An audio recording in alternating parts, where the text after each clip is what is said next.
के द्वारा लक्षित होते, ऐसे ब्रह्म बुद्धि उपाधि से विशिष्ट ब्रह्माकाश में ये भीतर ही समाहित है। समाहित का अर्थ कर दिया सम्यक रूप से आयते यानी असमानता रूप से हित है यानी स्थित है। उसी ब्रह्माकाश रूप परमात्मा में ही ये स्थित है। कौन? द्विलोक पृथ्वीलोक है। जैसे उदाहरण देते हैं, यथा वही अरा नाभो इति, जिस प्रकार से अरा नाभि में अर्पित है, ऐसा पहले कह देंगे या उक्तम कह दिया गया है यथा वह अरा। तो जैसे अरा यानी डंडे, नाभ यानी जो उसमें छेद रहते हैं, तो छेद वाली जो नाभि है उस नाभि में डंडे लकड़ी अर्पित रहते हैं। गाड़ी का पहिया, गाड़ी के पहिए के डंडे। तो उत्तम इस प्रकार से कहा गया। उसी प्रकार से ब्रह्माकाश रूप परमात्मा में ये द्विलोक पृथ्वीलोक आदि उसमें स्थित रहते हैं। ततः ओबहु अग्निश्च वायुश्च इत्यादि समान। उसी प्रकार से अग्नि देवता वायु देवता आदि भी उसी परमात्मा में स्थित रहते हैं। इस प्रकार समान है, जान लेना चाहिए। और नक्षत्राणी आदि भी जान लेना चाहिए।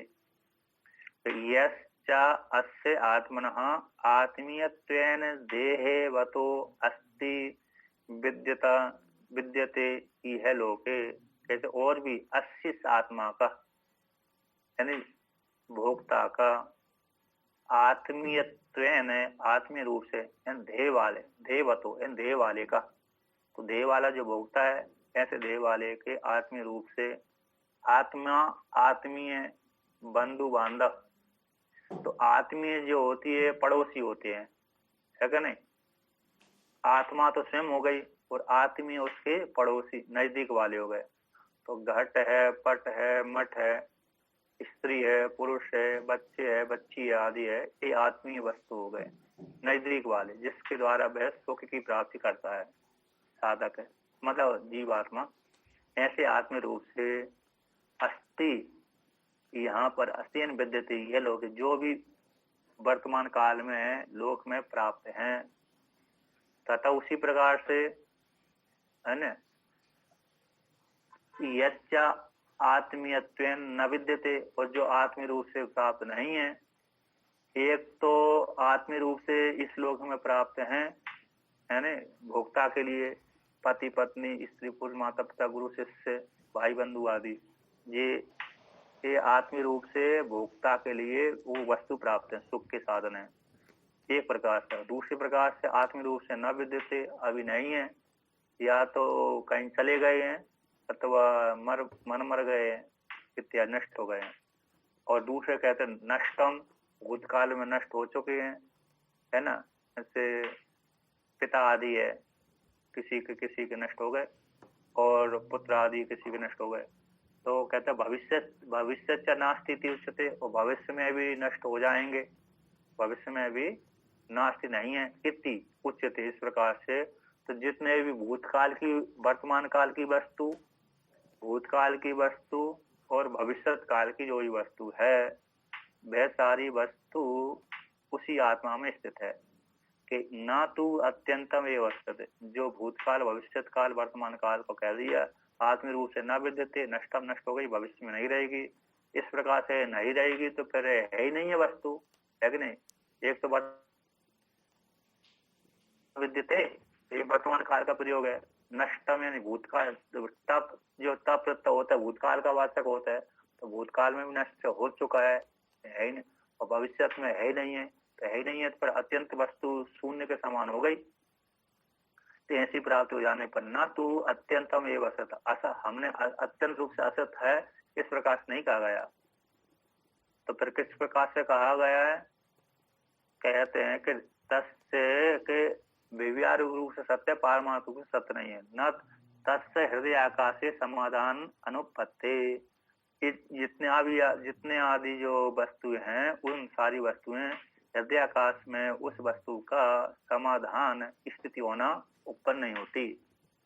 अर्थात जो भी है बाहर आदि रहते हैं, बाहर दिखती है, हृदय के भीतर वो हृदय के भीतर भी है, लेकिन हृदय के भीतर जानी जाती है कि नहीं? तो किंतु समाधान स्थिति होना उसमें संभव नहीं है। हृदय के भीतर, हृदय आकाश में ये इतनी जो विशाल वस्तु आदि है, उसमें स्थित होना संभव नहीं है, बल्कि संस्कार रूप से स्थित है। कैसे हैं? संस्कार रूप से।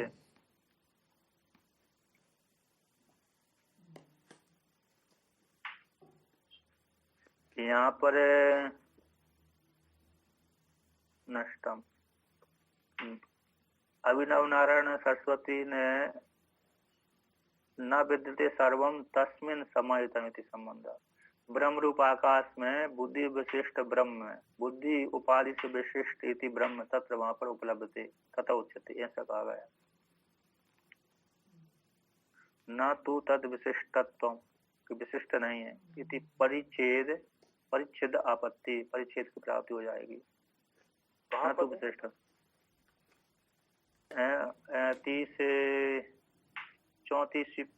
33वीं पंक्ति में था वो, उसकी पंक्ति थी वो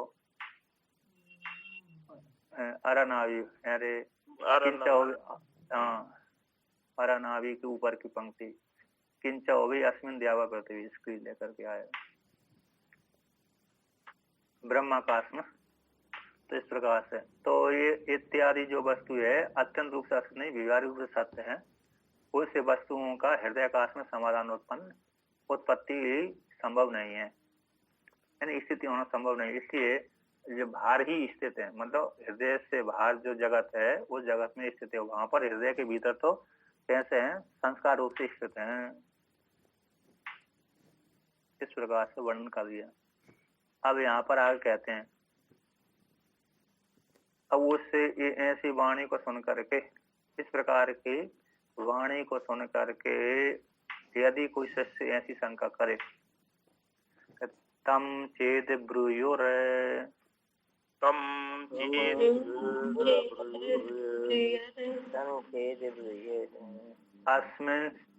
अस्मिन् से चेद इदं ब्रह्मपुरे,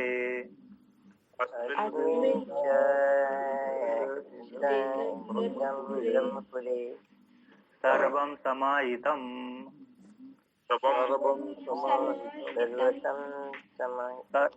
सर्वाणि च भूतानि सर्वे च कामा यदा यदा एतज्जरः वाप्नोति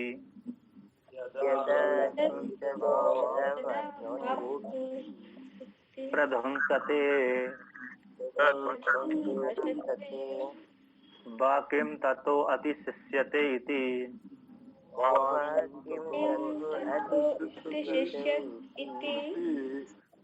तो यहाँ पर ऐसे वाणी को, आचार्य की वाणी सुन करके तम उस आचार्य को चेद यदि ब्रूयु, यानी शिष्य कहे, शिष्य उपदेश करे, यानी कहे, पूछे, प्रश्न करे, शंका करे, अस्मिन् से चेद इदम ब्रह्मपुरे सर्वम समाहितम, ऐसे इस ब्रह्मपुर में, यानी ब्रह्म ही पुर इति ब्रह्मपुर है कि नहीं? ब्रह्म ही, यहाँ पर ब्रह्मपुर का अर्थ है, हाँ, यहाँ पर मुख्य ब्रह्मपुर आया है। एक दूसरा कहाँ से आया? 3। तो यहाँ पर वर्णन करते हैं ब्रह्मपुर में, ब्रह्मपुर है उपलक्षित अंतराकाश है, ब्रह्मपुर से उपलक्षित अंतराकाश है। ऐसे उस आकाश में, अस्मिन् ब्रह्मपुर में, चिद यदि इदम सर्वम समाहितम, कहते ब्रह्मपुर से उपलक्षित अंतराकाश है, यानी बुद्धि के भीतर जो ब्रह्माकाश है उसमें उपलक्षित है।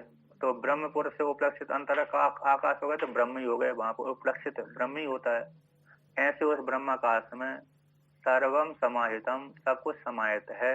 सर्वाणि च भूतानि, सारे भूत भी समाहित है। सर्वे च काम, सारे है कामना भी उसमें समाहित हैं। यदा एतत् जरा वाप्नोति, जब वह व्यक्ति हृदय आकाश है, हृदय के भीतर रहता है।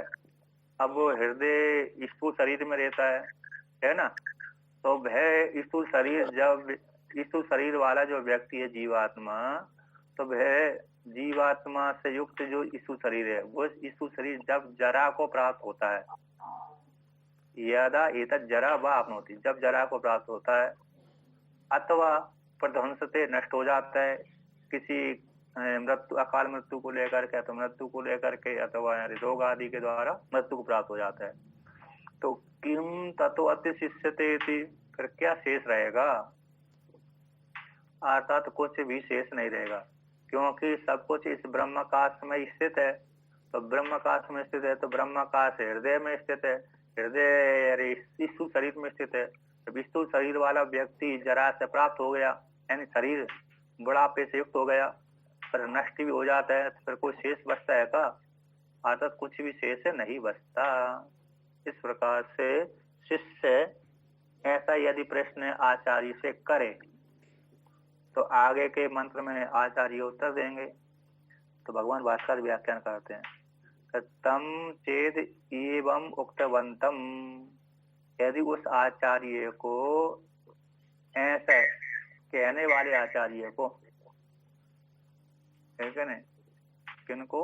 ऐसे कहने वाले आचार्य को, ब्रूयु यानी कहे, कौन कहे? अंतेवासी, पुनर्अंतेवासिना, पुनः कहे अंतेवासी शिष्यगण ऐसा प्रश्न पूछे कि अस्मिन् से चेद एतोक्ते चेद यदि ब्रह्मपुर उपलक्षित अंतर आकाश इत्यर्था, अस्मिन् इसमें, यथा उक्त में जो पहले कह दिए गए, यदि चेद यदि इस ब्रह्मपुर में, ब्रह्मपुर यानी ब्रह्मपुर से उपलक्षित अंतर आकाश है, तो ब्रह्मपुर से उपलक्षित कौन सा? अंतर आकाश हो गया, हृदय के भीतर का जो आकाश है, उस आकाश में, हृदय के भीतर बुद्धि है, वो बुद्धि के भीतर जो आकाश है, उस आकाश में, यानी ब्रह्म में ही इदम सर्वम समाहितम, सब कुछ समाहित है ना। तो सब कुछ सर्वाणि च भूतानि सर्वे च काम, सारे भूत भी समाहित हैं और सारी कामना भी समाहित हैं। अपि च सर्व शब्देन च उक्ता सा एव काम, अपि शब्द के द्वारा, सर्व शब्द, अपि च और भी, अपि च यानी और भी होता है, भी अपि यानी भी होता है, च यानी और, तो सर्व शब्द के द्वारा च उक्ता एव कामा, सर्व शब्द के द्वारा कामना सारी कह दी गई है। तो यदा यस्मिन् काले एतत् शरीरम ब्रह्म पुराख्यम जरा बलि पलितादि लक्षणा वयो हानिर्भ आपनोति शस्त्रादीना वा विकरणं प्रध्वंसते विध्वंसते विनश्यति किम ततो अन्यद अतिशिष्यते। तो यहाँ पर ये कहते हैं, जिस काल में यह जो शरीर है, ब्रह्म पुराक नाम का जो शरीर है, अर्थात जिसमें ब्रह्म की उपलब्धि होती है, ऐसा जो शरीर, जब वो शरीर जरा बलि पलितादि लक्षण वाला हो जाता है, यानी बुढ़ापे वाला हो जाता है, झुर्रियां, जिस शरीर में झुर्रियां पड़ जाती हैं, वृद्धावस्था को प्राप्त हो जाता है, जरा बलि पलिता आदि का लक्षण हो गया, झुर्रियों से युक्त है, ठीक है ना, यानी वृद्धावस्था को प्राप्त हो गए, आयु हो गई, जरा पक चुके हैं, बाल जिसके पक चुके हैं, यानी वृद्धावस्था, झुर्रियां भी पड़ चुकी हैं, बाल भी पक चुके हैं। यद्यपि जो जवानी में बाल पकते हैं वो तो रोग के द्वारा पकते हैं, किंतु जो अंतिम अवस्था में जाकर के पकते हैं तो वो जरा से युक्त होकर के पकते हैं। तो जरा बलि पलिता आदि लक्षण वाला वह हो गया, अर्थात वृद्धावस्था को प्राप्त हो गया, अर्थात अथवा दूसरा कहते हैं वयो हानि व आप नोती, वयो हानि हो गए, यानी हानि, अरे वय की हानि हो गई, क्या हो गया, यानी आयु चली गई, अर्थात 80-90 वर्ष का हो गया, वह आप नोती। अथवा दूसरा विकल्प करते हैं शस्त्रादि न व विकरणम प्रध्वंसे विनश्यते, शस्त्रादि के द्वारा नष्ट हो गया, छिन्न भिन्न हो गया। युद्ध लड़ने के लिए गया था तो शस्त्र आदि के द्वारा कैसे हो गया, छिन्न भिन्न हो गया। और छिन्न भिन्न होकर के अरे विकर्ण नष्ट भी हो जाता है, प्रध्वंसति नष्ट हो गया, विध्वंसति गिर जाता, संसु ध्वंसु भ्रंसु दासु, अब संसन गिरने अर्थ में नष्ट हो गया, यानी विनश्यति विनाश को प्राप्त हो गया। कौन, जो ब्रह्मपुर, जिसमें ब्रह्मपुर जो ब्रह्म का पुर है अर्थात जिसमें ब्रह्म की प्राप्ति होती है, ऐसा जो स्थूल शरीर नष्ट हो गया। तो किम ततो अन्य दति शिष्यते, जब शरीर ही नष्ट हो गया तो उसमें शेष क्या बचा, अर्थात कुछ भी नहीं बचा। जैसे उदाहरण देते हैं यहाँ पर, शिष्य ने उदाहरण दिया, घट आश्रित क्षीर दधि स्नेह आदि बदे, घट नासे धे नासे भी धे आश्रयम उत्तरोत्तर पूर्व पूर्व नासात नश्यति अभिप्राय। जैसे घट के नाश हो जाने पर घट के आश्रित रहने वाला क्षीर है, दधि है, स्नेह तेल है, स्नेह तेल, जल आदि, तो घट के आश्रित कौन रह रहा है, ये तीन रखते हैं व्यक्ति, क्षीर भी रख देते हैं, दधि भी रख देते हैं, स्नेह भी, तेल आदि भी रख देते हैं, अनाज आदि भी रखते हैं, लेकिन वो तो उसको बीन लेते हैं, अनाज को तो क्या कर लेंगे हम, यदि घट फूट भी गया अनाज को तो उठा लेंगे, बीन लेंगे, किंतु तेल को नहीं उठा सकते, दधि को नहीं उठा सकते, क्षीर को नहीं उठा सकते, जल को नहीं उठा सकते, वो तो फैल ही जाता है। ऐसे घट के नाश हो जाने पर घट के आश्रित रहने वाला दूध, दही और तेल और जल आदि कैसे नाश को प्राप्त हो जाता है, ये दृष्टांत। उसी प्रकार से देह के नाश हो जाने पर देह के आश्रित रहने वाला जो हृदय कमल है, उसके भीतर रहने वाली बुद्धि, तो बुद्धि के भीतर है, बुद्धि के द्वारा उपलक्षित हो जाने वाला बुद्धि के से विशिष्ट ब्रह्म आदि का भी नाश हो जाता है। तो देह के नाश हो जाने पर देह के आश्रित रहने वाले उत्तरोत्तर पूर्व पूर्व के नाश से नश्यति, सब कुछ नाश हो जाता है, जब कुछ बचा ही नहीं है, बचता ही नहीं है। तो एवं प्राप्त नाशे, इस प्रकार से नाश के प्राप्त हो जाने पर क्या करें जी, यहाँ पर घटना से टीकाकार, घटना से में अभिनव नारायण सरस्वती में 35 नंबर पंक्ति में आया है,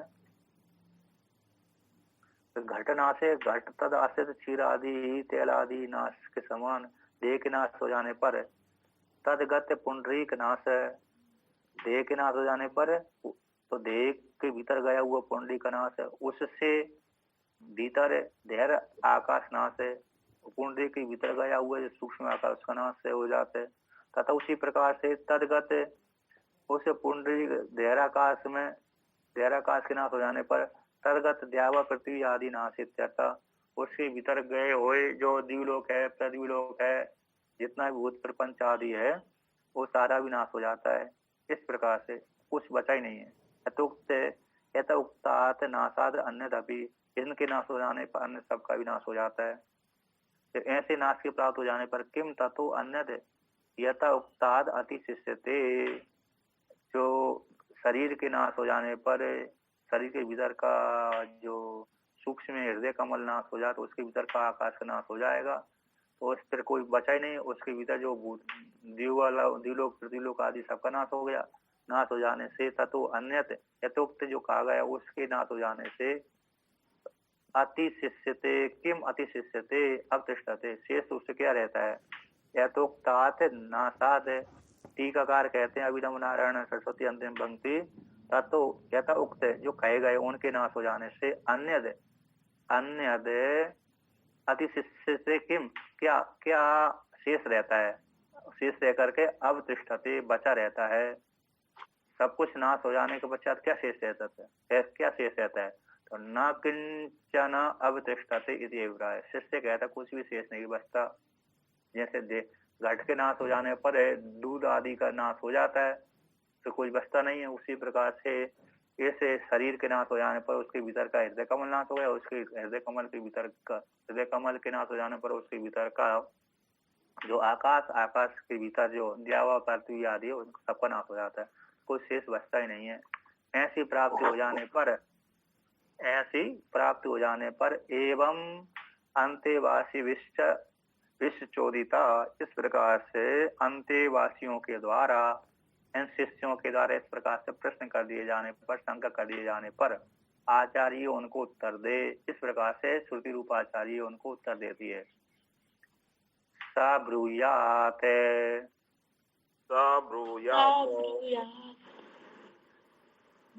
न अस्य जरायः एतज्जीर्यते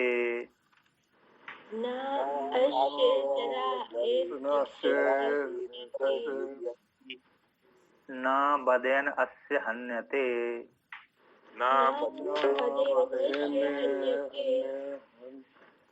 एतत् सत्यम् ब्रह्मपुरम् अस्मिन् कामः समाहितः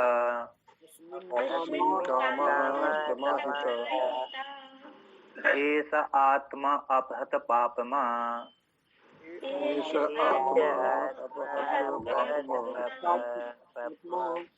विजरो विमृत्युर्विशोको विजिगत्सो अपिपासः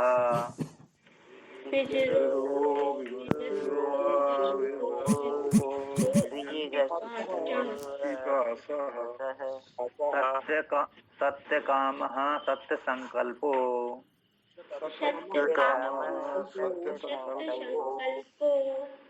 यथा हि एव इह प्रजा अन्वाविशन्ति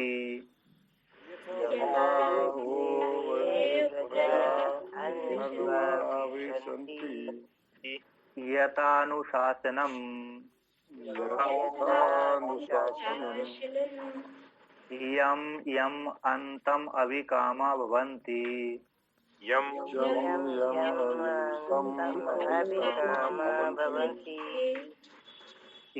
जनपदम यम क्षेत्रभागम तम तम एव उपजीवन्ति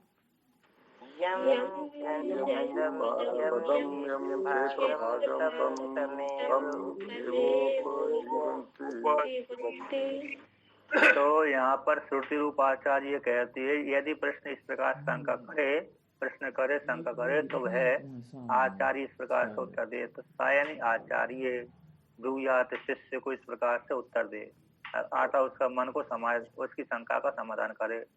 न अस्य जराया एतत् जीर्यति, कहते अस्य देह के जरा से, और देह के शरीर के भीतर जो हृदय कमल है, हृदय कमल के भीतर रहने वाली बुद्धि है, उस बुद्धि से विशिष्ट जो परमात्मा है, बुद्धि के द्वारा लक्षित होने वाला परमात्मा एतत् है।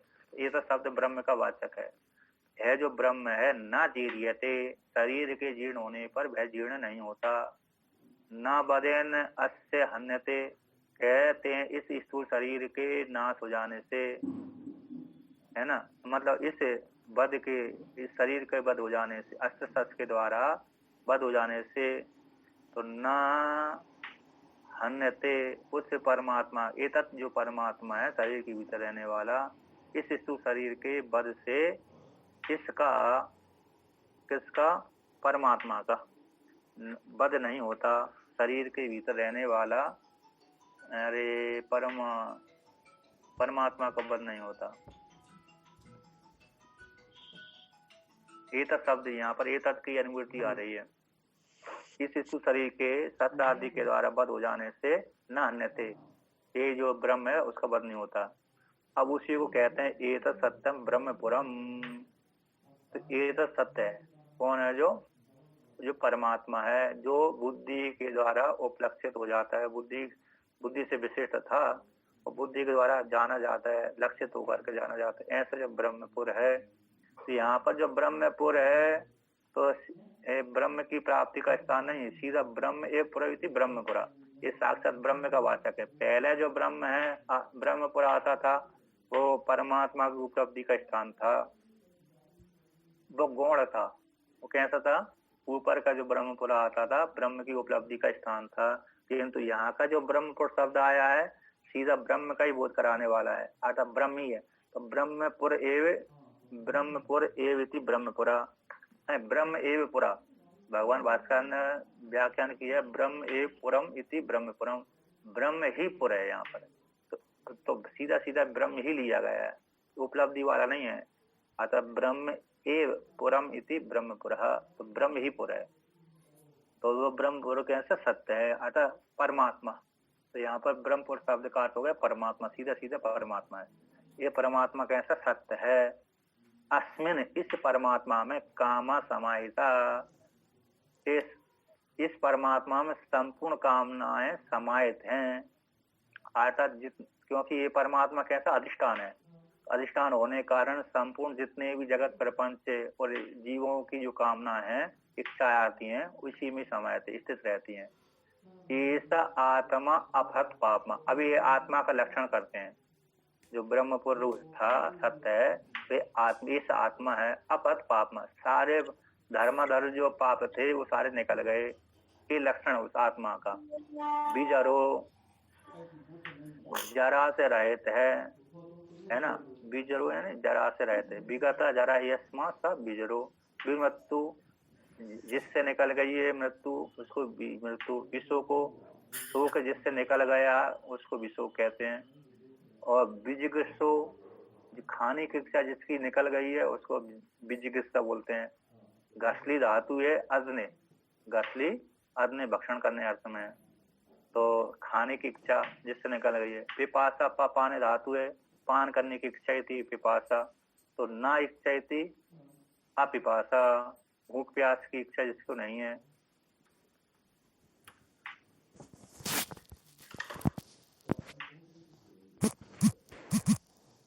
तो